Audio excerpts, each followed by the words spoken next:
right, we're going to get started. Good afternoon, and welcome to an early version of our webinar Wednesday. We're still hosting a webinar tomorrow with our friends at Bryant, Miller, and Olive, who will address some of the legal issues counties may want to consider as an employer during COVID-19, and that will be held tomorrow at 2 o'clock. For today, as I'm sure everyone knows, after fits and starts through the summer and the fall, the U.S. House and Senate finally set aside some of their differences and passed a supplemental stimulus bill in late December that was signed into law on December 27th. And within the $900 billion appropriation, Congress designated $25 billion for the Emergency Rental Assistance Program. For Florida, the funding is significant, totaling about $1.4 billion. And for counties, the funding will occur in two ways. Cities and counties with populations of 200,000 and above, and for Florida, that's 23 counties. They can apply directly to Treasury for these funds, but they got to do so by midnight tonight or 11:59 tonight. All other counties will have to seek funding through the state. We haven't heard anything on how that's going to be set up as of yet. And unlike the previous rental assistance program under CARES, this new funding has additional qualification and use requirements that need to be met. And so to walk us through those requirements, we have with us Mr. Brad Gare and Mr. Matthew Urchel with Witt O'Brien's. Witt O'Brien's is a FAC corporate partner. They're a full service emergency management and disaster recovery firm that does work all across the country, including Florida. And some of you may recall that last April, we had several presenters from Witt O'Brien's, including Mr. Gare, discussing how counties can maximize both their CARES Act funding and their FEMA reimbursements. So with that as backdrop, I want to welcome our presenters. And before I turn it over to them, if anyone has questions or comments, as always, just please put them in the chat or the Q&A, and we'll ask them after the presentation. Brad, thank you for being here, and the floor or the camera is all yours. So thank you. Thank you, Eric. Good afternoon. Thank you to FAC for everything that you're doing. And Matt, you're going to share your screen.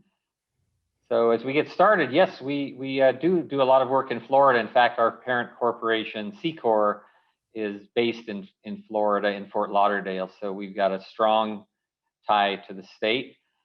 Really, thank you again to all the counties for everything that you're doing as the coronavirus incident continues to be with us. We know that not all of you, like us, signed on to be full-time emergency managers, and you've become that in addition to your regular job. So thank you so much for that. Glad to be back with you again today to talk about this rental assistance program. Obviously a very, very important topic. We did a webinar last Friday that some of you may have participated in for NACO. And a lot of that focus was on, should you actually sign up to be a direct recipient if you're eligible? We're doing another webinar this Friday for NACO that's going to be a follow-up that for those who decide they do want to be a part of it, step by step, what are the 10 steps that you should do to ensure a successful program? So today is going to be a bit of a hybrid. We assume that most of you, if not all, have made your decision already as to whether or not to participate. You've got a few hours left if you haven't made that decision to make that decision and go online and do that. Matt will walk you through that a bit. So we're going to focus a little bit more on the assumption that you have done it and some of the key considerations that you'll want to be thinking about in the coming days and weeks. We all know that as these programs come online, the public assumes that the money is, as soon as the money is there, you're ready.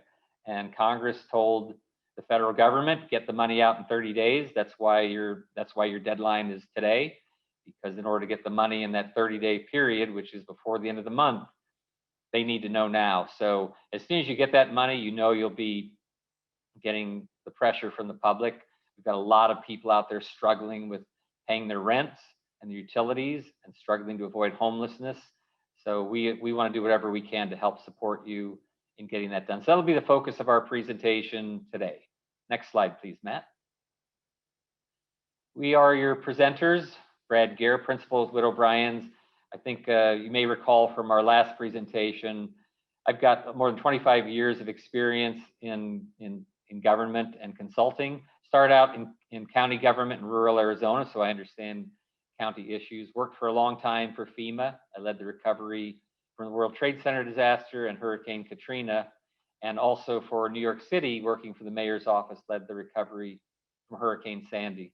I'm currently still where I was last time we presented, physically in St. Croix in the U.S. Virgin Islands, helping them to recover from the two back-to-back Cat 5 hurricanes that hit the territory in September of 2017.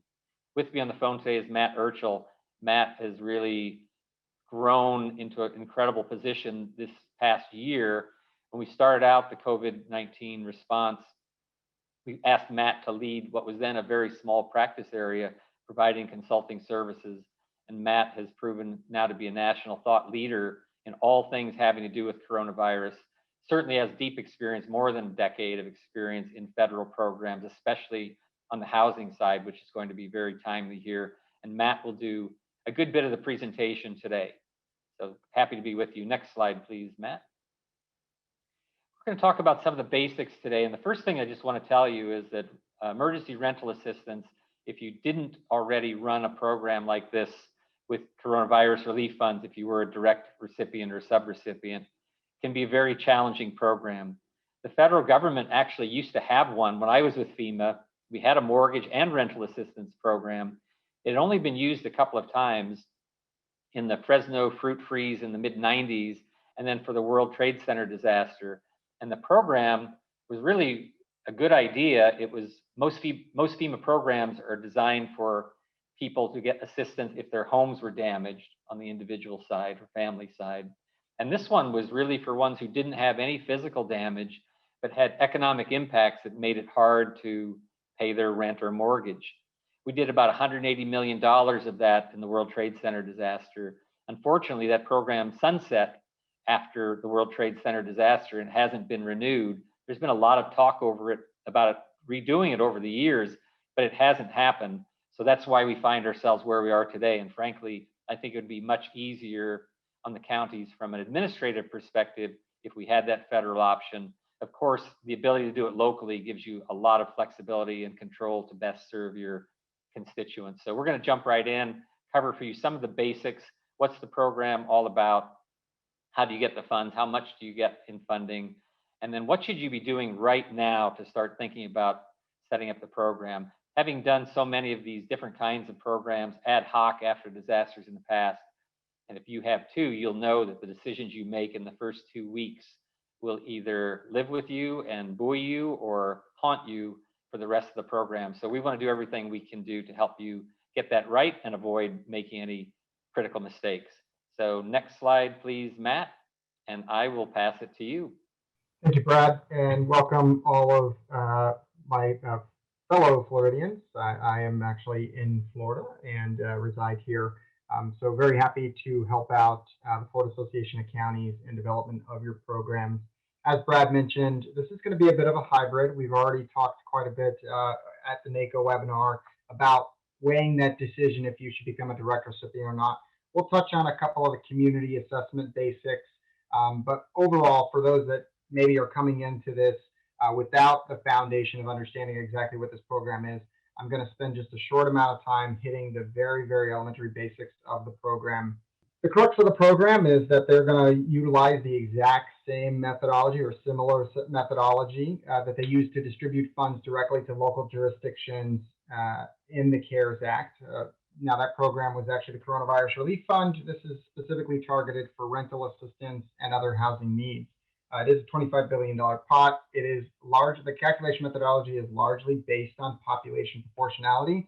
But overall, the intent of the program is to provide rental assistance, utility assistance, or to address other urgent and pressing housing needs that directly impact housing insecurity. Overall, the eligibility criteria are three major principles: that the individual has incurred some sort of economic impact. That could be unemployment or a reduction in their household income, or has some other financial hardship due to COVID-19 that is preventing them from meeting their rental payment obligations or utility payment obligations. They also have to demonstrate a risk of experiencing homelessness or housing instability. And finally, that they have to have a household income at or below 80% of your local area median income for which they reside.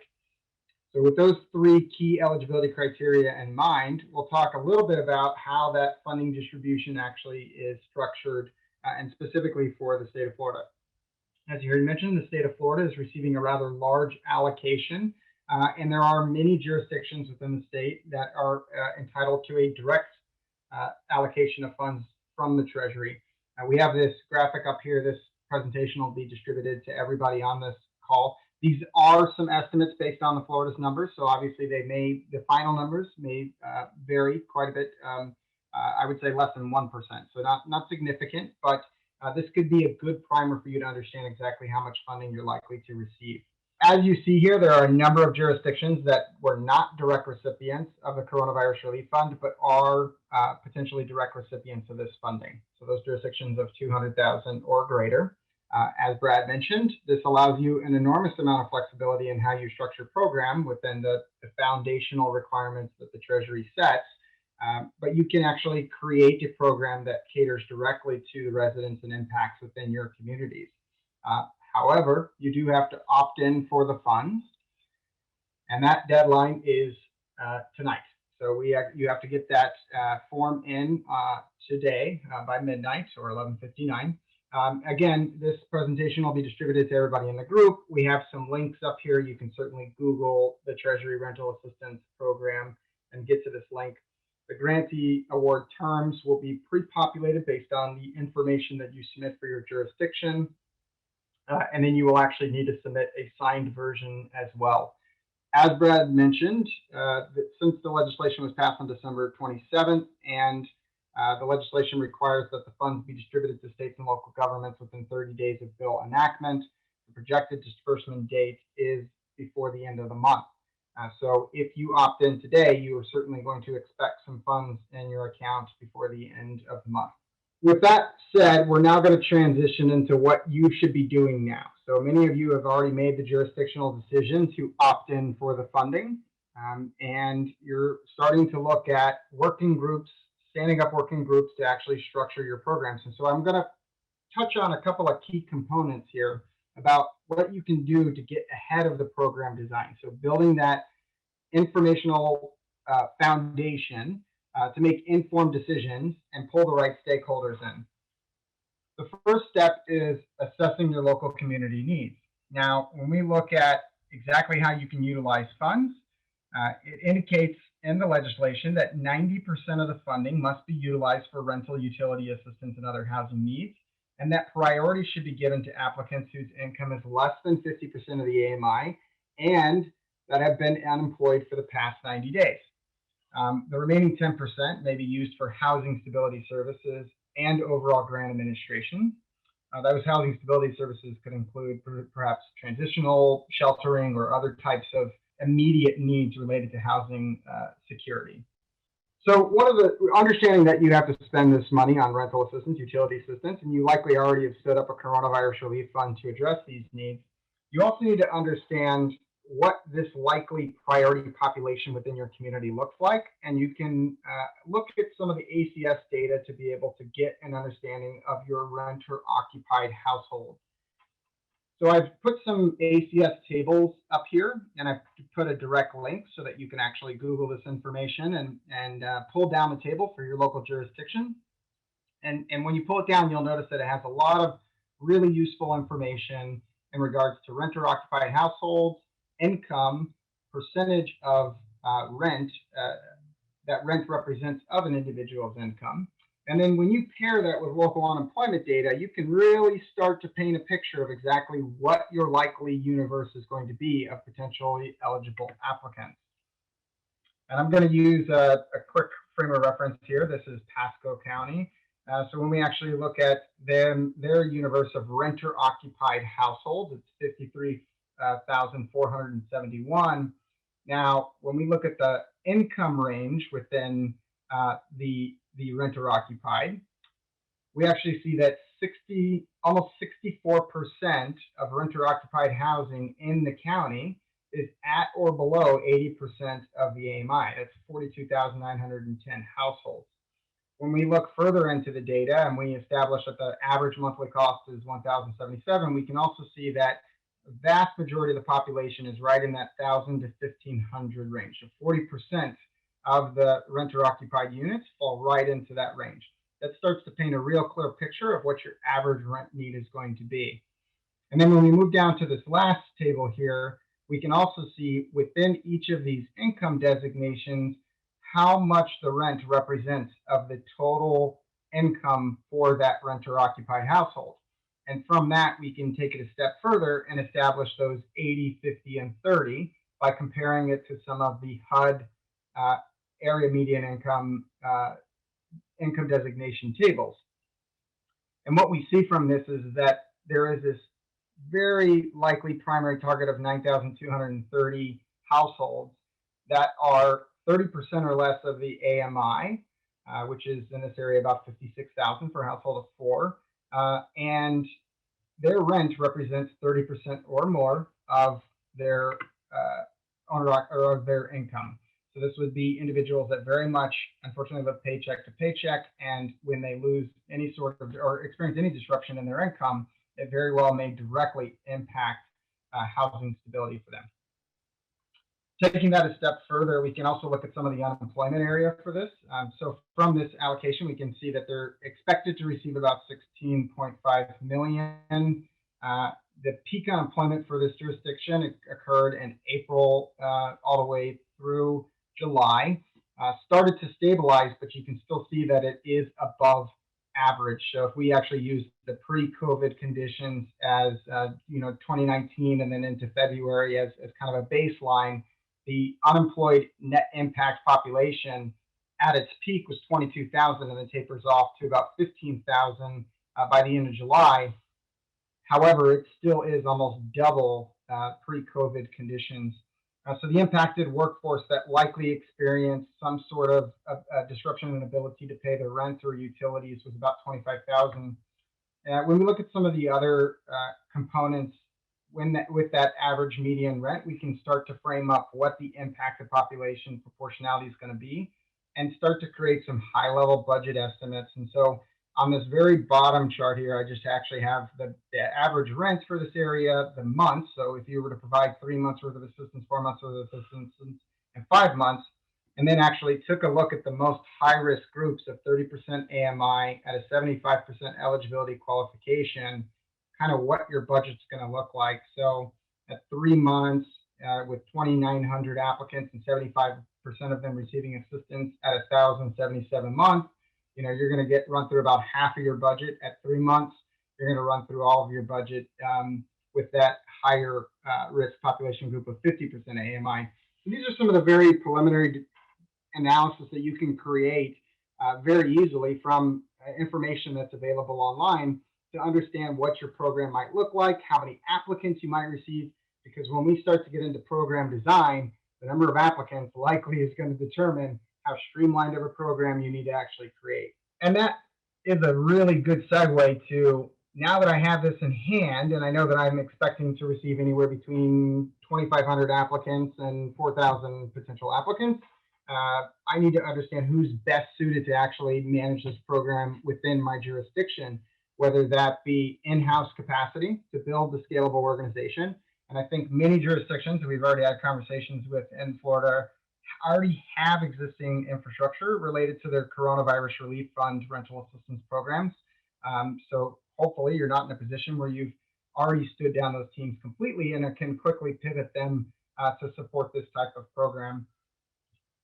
But also, you're going to have to distribute a lot of payments out to the community. So again, piggybacking on what you've already built on some of your CARES Act funding, you may be able to utilize systems, but you need to do a quick assessment of what your financial capabilities actually look like, what systems you have in place to get those payments out to not just renters, but the prioritization is around getting the payments to landlords and to utility providers. And that may require a lot of new vendor registration. So something to keep in mind about your administrative ability to manage this in-house and what sort of adjustments you need to make to your financial systems and processes. As part of that analysis, you may decide that you want to look to external entities to do this for you, and primarily existing agency or community-based organizations who are currently managing any sort of affordable housing, homelessness, or similar programs and initiatives They understand the needs, they understand how to actually get the word out in communication strategies, but also how to bridge the gap of assistance to those needed populations, and specifically landlord groups. They also likely have experience in managing grant-funded programs, especially those requiring audits related to federal funding. Although, as a result of the CARES Act, and I'm certain that I'm speaking to everybody on this call, we've very much become experts on this, just getting through the Coronavirus Relief Fund. But also that they have a scalable organization, because as we mentioned, as part of that assessment, you're going to need to be able to bring on resources, and that may just be for a temporary period of time before you stand them back down. So just the ability to be nimble in exactly how you staff, or to build streamlined programs that sort of mitigate those impacts of acute staffing and then ramping back down. Also, Florida is quite diverse, and so you also have to consider the ability to bridge the gap to the groups that are at high risk, and that may include any sort of barriers of language, literacy, or cultural trust. Those are the types of things that community-based organizations are very good at addressing. I'm just going to very quickly move on this one, because I think a lot of the jurisdictions that are on this call likely have opted in, and I know that's going to be one of the questions that we ask toward the end, is just how many of the jurisdictions that are able to access the funds directly or intending to do so. But just some quick considerations if you haven't quite made your mind up. Evaluating regional jurisdictional partnerships. Florida Association of Counties, prior to this call, we were discussing the ability for close jurisdictions to actually partner with each other to run a unified program. That lowers the administrative burden and helps get more funding out to the community. There are also opportunities potentially to work with the state housing group on them utilizing components of your funding or accessing funding from them. We don't know what that looks like yet, so we'll keep a very close ear to the state on exactly what they roll out and how your community may be able to work directly with the state. And then also, if you're a direct recipient, this is a little bit easier. But if you're not, you likely also stood up a CRF-funded program that may have addressed some of these needs and has a lot of the existing infrastructure to be able to stand a program like this back up. With all that said, I want to immediately jump into building, launching, and implementing your successful program. And what I want to touch on, and as we're going to start to deviate away from what we've already presented, is some of those very high-level, quick decisions that you're going to have to start to make that are jurisdictionally specific. One of the benefits of these programs is they do afford you quite a bit of flexibility in how you structure the program. So right now, outside of saying that 90% of the funds must be used for either rent or utility assistance or other housing needs, they don't tell you how you have to actually structure your budgets in each of those categories. So you very much have a lot of decision making, and if you want to prioritize utility assistance programs versus rental assistance programs, and then starting to address other housing needs within your, and perhaps more pressing housing needs in your community. Another step that you'll want to make really quickly is evaluating an existing CRF program if you did already create one specifically to address either rental or utility assistance. And if you want to just continue that program, or if you want to create a 2.0 of it that looks slightly different, you're going to have to carefully consider what your communication strategy is if you're going to adapt your program.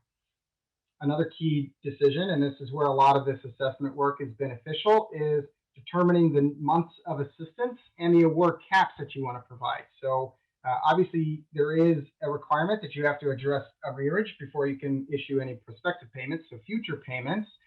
But you do have flexibility in how many months worth of assistance you provide up to the cap that the Treasury sets, which is 12 months, and then you have the option to add the 3 months if need be. I think the way that the Treasury and Congress was looking at that was very much retrospective, and then an additional 3 months prospective.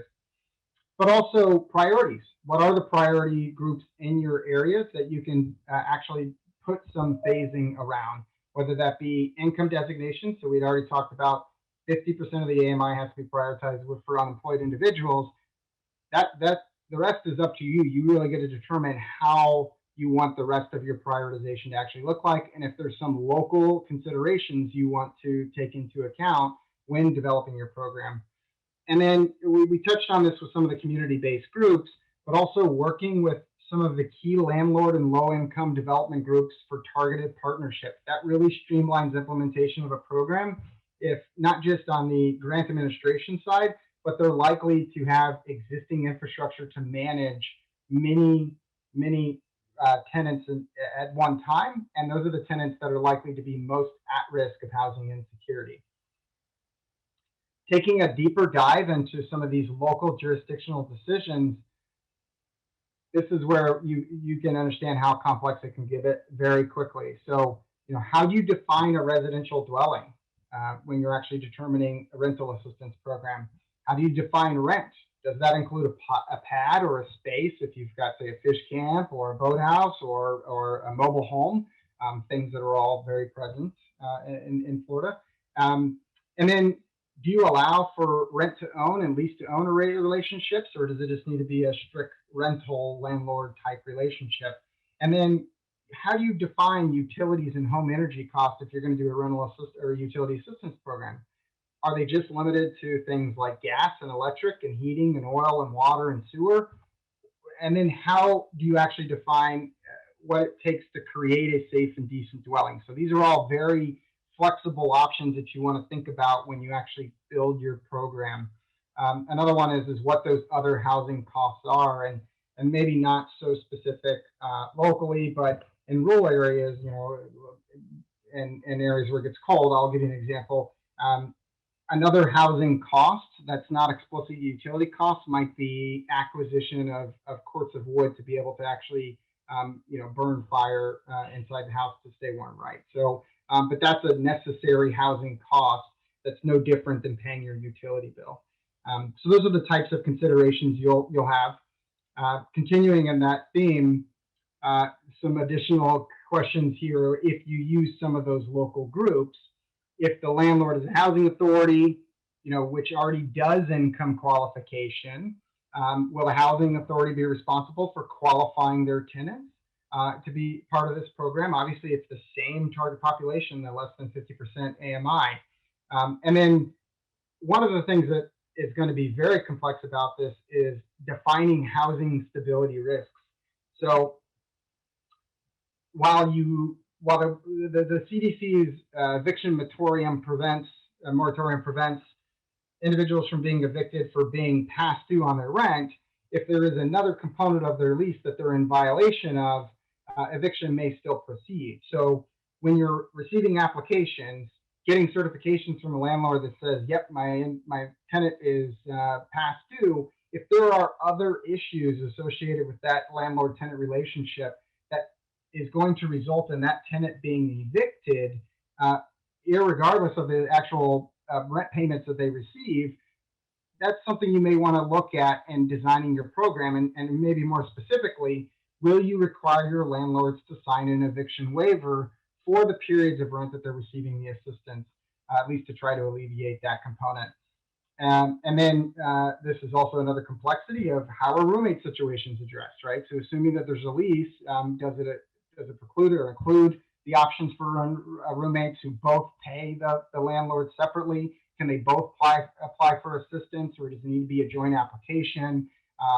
Some of those are going to be very specific to the lease arrangements, but they avoid some aspects of streamlining. I want to hand it back over to Brad, because what we just talked about was a lot of complexity, and complexity when you actually look at program design also translates to how you collect all this information. So when you're evaluating how you are going to collect it, we've put together just a quick framework around system requirements necessary to be able to stand up a program like this, to very much give you a tool as you start to not just look who your community partner is, but also how are you going to actually run this program. Brad? Thank you, Matt. Good job. Very, very informative. And I did answer a few questions that were out there. We can certainly review those when we get to the Q&A period. So just a couple things I want to touch on, one of which is this is an example of what we'll be doing on Friday in the larger NACO presentation, is starting to drill down into these implementation considerations. Having done a lot of these projects in the past, programs for not just rental assistance, but also for lots of different ad hoc programs post-disaster, we find that there are some really important decisions that you can make early on that will determine the outcome, the success of your program. And one of those is choosing a system, a software application to actually deal with all the data, preferably all the way from taking incoming applications, reviewing those applications, making eligibility determinations, dealing with appeals and complaints, being able to do auditing and reporting, meet those requirements, create dashboards, and have some other interactive capabilities.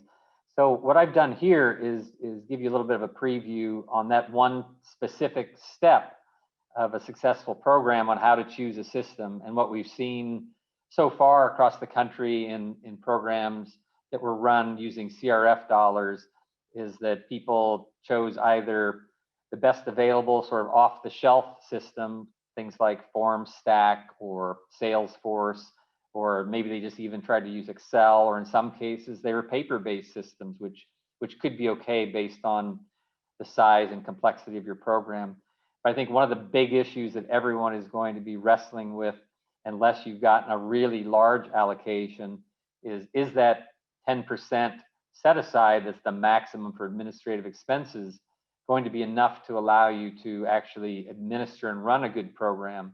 And so making that system decision will be critical, because it can not only create a lot less work for you, but it can mean that you'd have less manpower involved in it. And if we can keep those administrative costs down, then those funds can be used to help more people in need, which is the goal. So we've been actually working on a system of our own with one of our corporate partners, and separately from all this, we can talk about that. But regardless of what system you choose, definitely think about these factors and make sure that your system can do as many of these as possible. Particularly, one of the things that we saw in the last round with CRF was things like if you're trying to verify employment status, if your system can tap into other databases like the state unemployment insurance database, or if you're trying to verify income, or if people are participating in other programs for low-income families like ELITE, which helps with low-income utility assistance. The ability to pull data in versus doing things manually is always going to be good. So we'll talk more about this and quite a bit of other topics on Friday during the NACO webinar. So we hope you can join us for that. And I think, Eric, we're now ready to turn it back to you for questions. As I said, I jumped in and tried to answer a few that were in the questions queue. Certainly happy to review those and take any others. I should be better at this by now. Do you want to go ahead and just review some of those questions that were in the Q&A? People might have been looking at the slides, and just run through those quickly. Yeah, Brett, why don't I tee a couple of them up? I think one of the first ones I want to address, because it's been asked a couple of times, and it's a question we get a lot, is in regards to municipal or public-owned utilities. Can this funding be utilized to actually pay past due balances for public-owned utilities? And I think the reason why this question is asked a lot is because in the coronavirus relief fund, there was that you couldn't do revenue replacement, and there was even some FAQ guidance around how to structure some of those programs so that it would or would not be revenue replacement. But by and large, most municipalities or jurisdictions did not use coronavirus relief fund for utility assistance, specifically for public utilities, which helps alleviate any sort of compliance concerns down the road. This is something we're going to have to keep a very close eye on from Treasury, and I wish I had a more explicit answer. However, if I had a gut inclination, I would say that yes, public utilities, this funding could be used for them. Very much in the same context that the coronavirus relief fund, they said if it was a grant for an individual, it could be used. So I think it's about the structuring of that. Now, what I think that the Treasury doesn't want to see is you going to your local public-owned utility, seeing everybody who has a past due balance, and basically just paying off those balance. I think it still is going to require some sort of application and income verification step to at least get them through the door to say that this specific group is in need, and we certainly don't want to cut off any sort of services for them.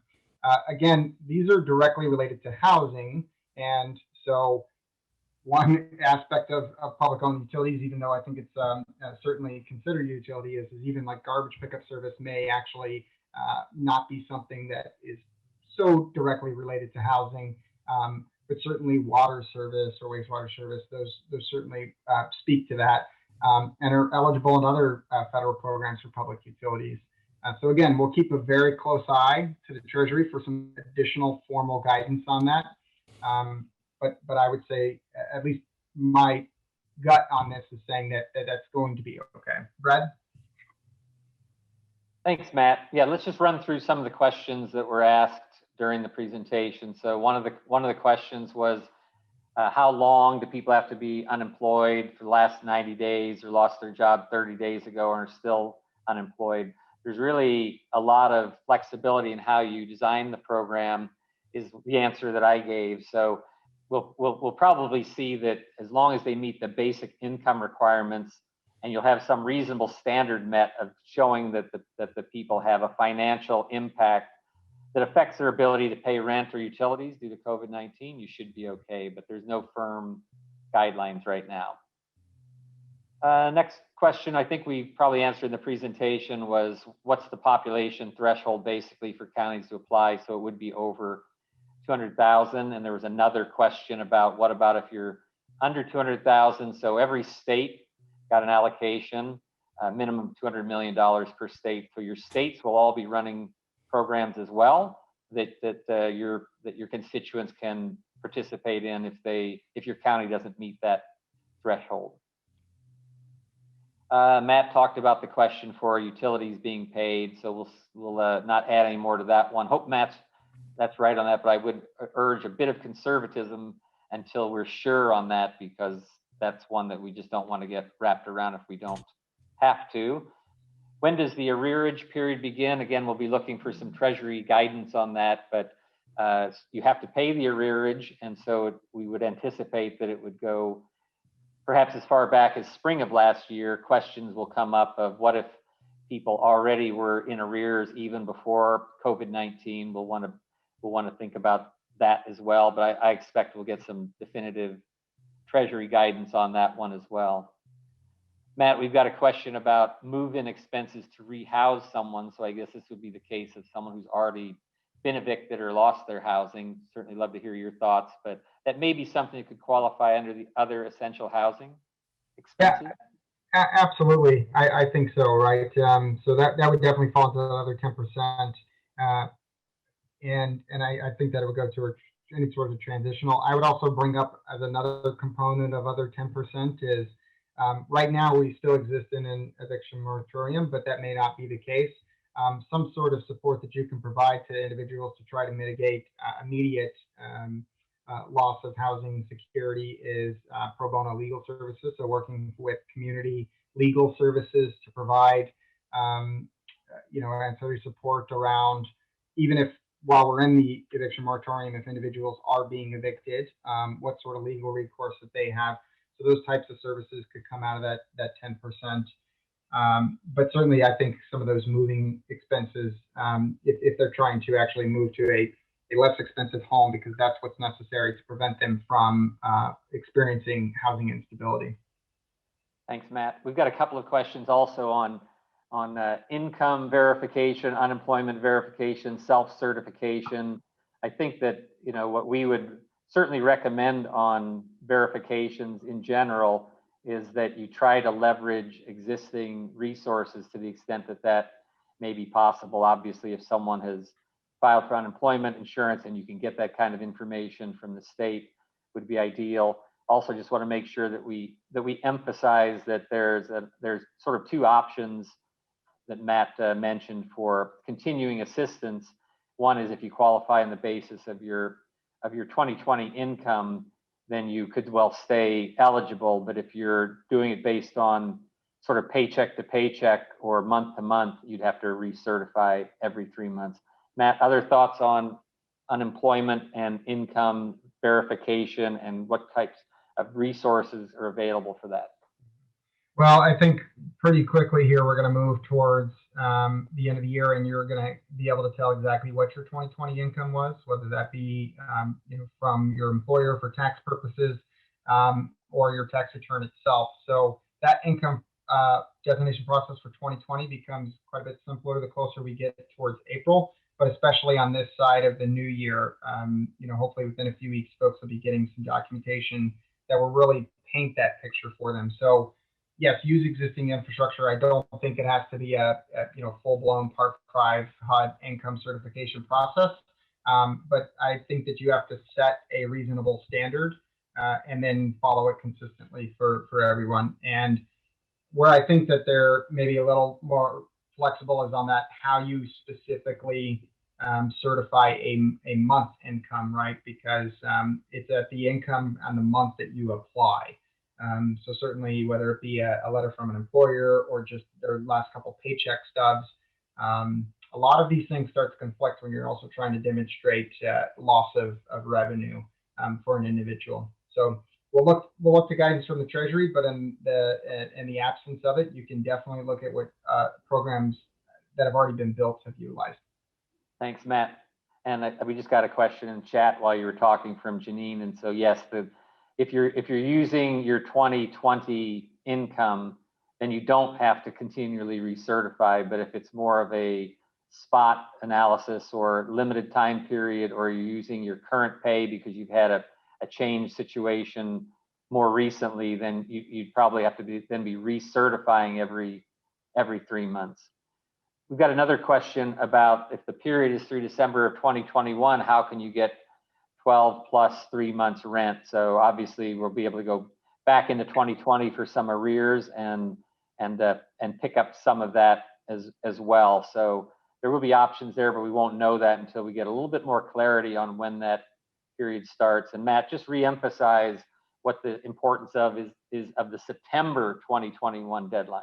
Oh, yes. So there is a requirement to have all of your funds obligated by September 2021.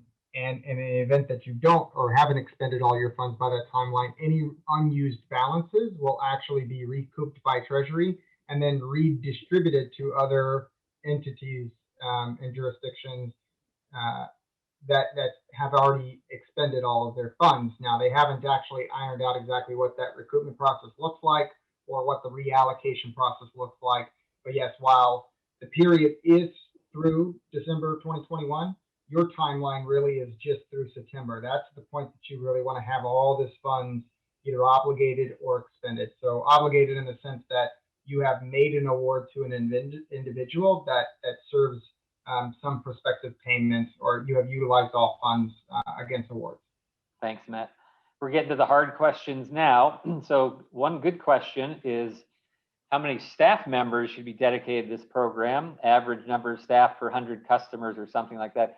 Good question. So a lot of that is going to really depend on how you structure your program. I'd be reluctant to guess at that right now, but some places we've seen that the jurisdictions really want to be able to have both online and call-in options. So some places may have a 311 type of service that can be repurposed for that. Others might feel that it's important enough that they'd stand up a separate call center. So I don't know that we've got a good rule of thumb for that, but it begs the question that we really want to make sure everybody thinks about is how you can do this with the funding available to you set aside for the admin costs. And we did have another good question related to that. Is the 10% for admin based on the award or the actual amount spent on assistance? So you're going to get the full amount pushed out to you. I would be certainly very cautious about making sure that you don't overspend that admin assistance based on what you think you're going to give out. In other words, if you get $10 million, but you only plan to run a $2 million aid program, I'd be cautious about spending that $1 million in admin. Matt, any thoughts on that?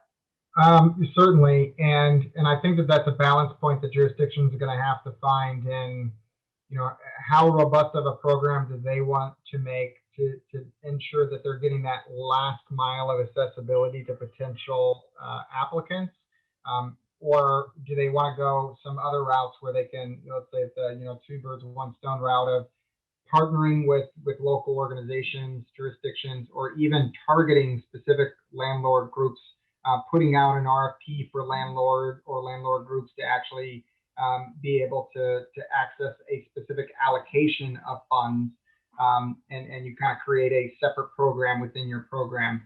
So make a market accessible one, and then make one specifically targeted at groups who serve these primary low to moderate income populations. And the latter, obviously, these groups or developers, or even some of the landlords that actually have the somewhat subsidized or low rent units, are very accustomed to federal reporting requirements. They have a little more sophistication about how to collect income information from their tenants and be able to access federal funds. So that's a balance point of exactly how you want to structure your budgets. Good, Matt. We've got another question on when counties can start making expenditures. So the money's coming, but can they start to spend money even before it comes? Because obviously, as I mentioned earlier, there'll be an expectation that funds will flow fast. So there's certainly ramp up work to be done. We'll look to the Treasury for exactly what they consider pre-award costs. If we're looking at some other federal assistance programs, specifically some of the home programs from HUD, ESG around homelessness services, they do allow pre-award costs. This is going to be a Treasury-specific decision. Nothing in the terms actually indicates that right now. And that's specifically for the administrative and ramp-up side of things. And then on that start date of expenditures, in other words, when can the first month of rent be paid going backwards again, we're going to want to look for guidance to the Treasury. So some of this is a holding pattern for additional guidance, and maybe hopefully not at the rate that they released it the first time with Coronavirus Relief Fund. But again, quite a bit of decision making that can happen now. Good, Matt. Okay, I'm switching to some of the questions in the chat now. And the first one is about how do you get this required documentation? Plenty of people apparently have the need, but getting the documentation, I think we talked a little bit about that and things that we did in the last round with the CRF dollars, for instance. Some places, if to prove that there was a need from an unemployment perspective, would actually ask the participants to get a letter from their employer stating that. That's okay, it can be a bit of a challenge. What we did was simply cross-reference, in this case, to a state database on who had applied for unemployment insurance during the covered period. And if they had, we just assumed, one, that they had a need because they'd lost their job, and two, because they had a need, they probably were having more trouble paying rent than they would have before. So things like that are good shortcuts. People have qualified for all kinds of different programs in your communities through other agencies. So trying to leverage those as best you can is always a great idea. And Brad, I'll take that one step further, and that, while not all jurisdictions are certainly going to get access to the state's, reemployment database, what I will say though is that the individual applicants themselves certainly get an award letter and certification of reemployment assistance. So when they're actually applying for your program, they can actually provide that letter of award with their application. And with the new online portal in the state, they should be able to download a copy of that pretty easily. Right. Got another question on self-certification. Again, some of this can be self-certified, but I would be very, very cautious on the income part, making sure you've got solid documentation backing that up, because it's baked right into the program, both from a threshold perspective at the 80% AMI and also the priority for the 50% below AMI. And just one more comment about that, because a lot of the eligibility thresholds are an individual in the household has experienced one of these or these conditions. And so the person on the lease, may be the one applying for assistance, but they may actually have an occupant in the household who actually is brings in the majority of the revenue. And if they've experienced revenue loss, it certainly impacts their housing security. So you're going to have to think through that relationship of, is it a co-application process, or, what sort of documentation in the lease does it look like to understand how that person is part of the household. Great. So the next question is on whether or not homeowner association fees are eligible. I think a lot of that would depend on how you want to structure your program, and if their lease requires them to pay homeowner association fees and it's a condition of eviction, then you might want to take a look at it. I'd just also add, while I'm sort of thinking about that, that in many of these cases, what you're going to have to do is try to figure out what you want your program to do and how you can best keep people from being evicted. So you'll have a lot of flexibility in this, but again, we certainly want to address the absolutely most essential needs that you can have among your population. Question on if you've received previous rent assistance in a previous program, can you apply again for additional assistance? The answer is probably generally going to be yes, as long as they don't apply for the same period that they already received that assistance. And our last question in the chat is income based on an annual calculation or income at the time of the application. I think we already took that one on. I'm going to just jump back to Brad, if I can just hit that one a little bit further. So the program actually says that there's two different ways that you can certify the income. It's using their 2020 taxes. And again, I think the easiest way of that is looking at either the tax return or information they received from their employer related to their total income in 2020, or the income at the time that they applied, in the month that they applied. So that could be a couple of bank statements. But if you're going to pay prospective payments, you're actually going to pay rent into the future, you're going to have to recertify if it's that latter option, the monthly, form of income certification. You would have to recertify them every 3 months if you're going to continue to pay forward. However, if you're paying backwards, the month that they applied, you would certainly qualify them as eligible, and they have the arrearage based on the income. So that may be a little bit easier to avoid a recertification process. Thanks, Matt. We've got one more question. It's a good one, and I just want to say that as you're rolling out these programs, and think about, obviously we've got an eviction moratorium in place right now. One of the things that we're getting questions on, we haven't had it today, but what about late fees that may have accrued already with people who haven't been able to pay their rent? And I would certainly encourage you to try to develop programs where landlords who probably didn't have much expectation of ever getting this rent caught up would be asked to waive fees for late fees that have come along the way. But the actual question we have asked here is, how can the rental debt be certified by a landlord, notarized, a letter? How will you know it's a legit debt, and how can I avoid fraud? Well, the last question is one that is a great one, and these programs always have challenges with fraud, unfortunately, and especially if a landlord and tenants decide to, intentionally collude to say that they haven't paid, but hopefully that they haven't paid when they actually have paid their rent, or that there's not actually a lease agreement in place. There's lots of ways to fraud programs like this. It's impossible to really stop them. But I think that the way you should try to look at this is for the debt. And this is one of the things that we found after World Trade Center that really tripped up the program. How do you prove that you can't pay your rent, even if you usually don't have an eviction notice until it's pretty far down the line? A lot of landlords in this case are obviously holding off on that because of the moratorium.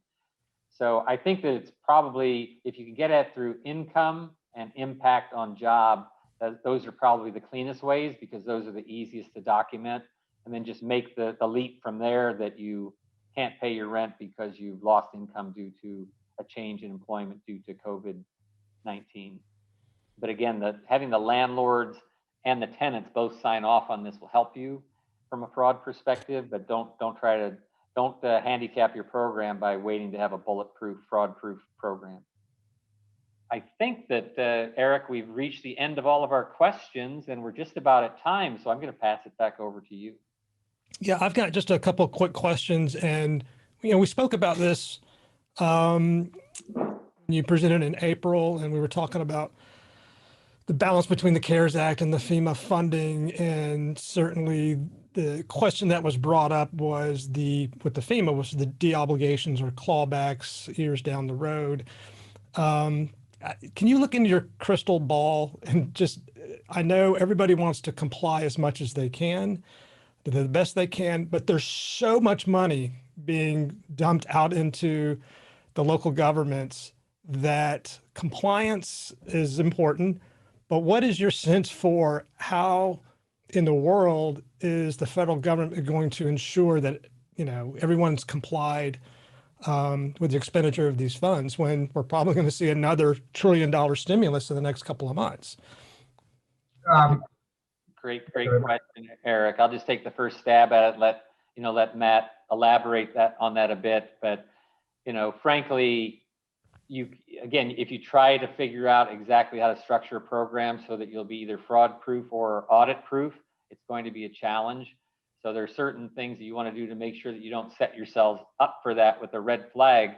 We also have to just really carefully watch for the guidance when it comes out. We saw in the Coronavirus Relief Fund, everyone was proceeding by the rules that they thought were in play. And then revised guidance came out that said you actually have to have not just expended the funds by December 30th of last year, but whatever you spent them on had to be functional, operational, which automatically, in a lot of our cases, put clients into a non-compliance that it was too late to get out of. So we've got to really watch for that guidance to make sure we don't trip it up, and certainly hope that if we're not doing egregious things, that the auditors, when they look at this, will look at it in that light. Matt, additional thoughts? Yeah, and having supported dozens of clients around audits, there are two components that you want to consider here. There is, and to your point, Eric, about how's the federal government going to keep tabs of what money went where and making sure it didn't go to the same people for the same things. There's a component of that that's on the individual level, and then there's a component of that that's on the grantee level. So when you're receiving the funds, you have certain responsibilities. And ultimately, you can try to keep honest people honest, but baking in certifications and recoupment clauses into your grant agreements will help protect you in the event that some individuals, did misuse federal funds, and you're being held accountable for them. You have a mechanism of calling that money back. But moreover, in audits, typically what they look like is what does your process look like? So making sure to document your process steps early on is important, and then implementing consistent processes. So from the point that you developed that program and that procedure, that you followed it to the T, and in that it was reasonable. And so that could, when we talk about things like certifications, that's an individual jurisdictional risk tolerance. Do you feel like that's enough documentation? Understanding that may actually expose you to some risk of fraud or the opportunity for fraud by just allowing a simple certification. So striking that balance can be difficult, but there are things you can do in advance to protect yourself. And that's just actually documenting all your process steps, making sure your procedures are followed consistently, and then making sure that you have mechanisms to even ask, like, hey, you have to declare all other assistance that you've received, and you have to certify that you're not going to be duplicating any of these benefits, right? And do that in your grant agreement with that recipient. And in the event that they do get additional funds, you have the ability to get them back. So those are steps that you as a jurisdictional can take to prevent any sort of future compliance issues. And auditors will look well on those steps that you did everything while striking that balance of getting assistance out without handicapping your program. Just to, I think a reference we use a lot of times is, spending $10 to save $1, right? So we want to get the money out as quickly as possible, but we don't want to invite the opportunity of fraud. So just really work on that balance point. Thanks, Matt. Eric, back to you. Yeah, and this raises my final question. When after the CARES Act, and the CRF provision in the CARES Act was maybe 2 paragraphs, and Treasury slowly started to unroll some policy guidance on that, and it multiplied over the months.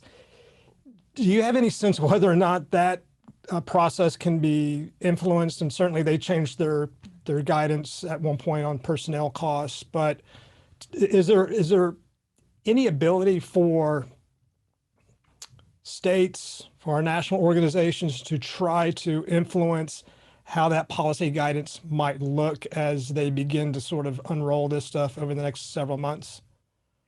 Sure. I think obviously you're all part of an organization. The Florida Association of Counties is one good option. NACO, of course, is another. And I think the key is to get the questions in early and make sure that they come from as many sources as possible. I actually, have to give Treasury a little bit of credit. They're not set up to be a grant-making organization. Right. FEMA is, HUD is, other agencies are. Treasury is kind of winging it. So I'm surprised that they haven't had even more challenges trying to do this on the fly. But I think that's the best thing to do is let's collect those questions and get them in. We know that all the states are already working on those questions. So the sooner we get them in, the sooner they'll start to realize that they need to get some guidance out, which I'm sure they're already working on. They're doing this quickly, right? They finally got up the allocation numbers yesterday, and I'm sure we'll be seeing some guidance fairly shortly. Okay, thank you. So I had a couple of texts just about the population threshold. So this, just so folks know, if you are in a county that's under 200,000, the state's going to manage that. We've reached out to the governor's office to determine how that's going to be managed. We have not heard back from them. Other questions that were asked in the chat is just, will there be a summary of FAQ? And I think, Brad, you said you would be happy to provide that at some point, and we'll post the slides onto our website if people want to see those. We also record this so you can watch it again later or share it with someone in your county. So with that, Brad and Matthew, I want to thank you for your partnership and thank you for coming in on a Tuesday late in the afternoon to provide some very valuable information for our county. So thank you. You're welcome. Thanks, everybody. Stay safe.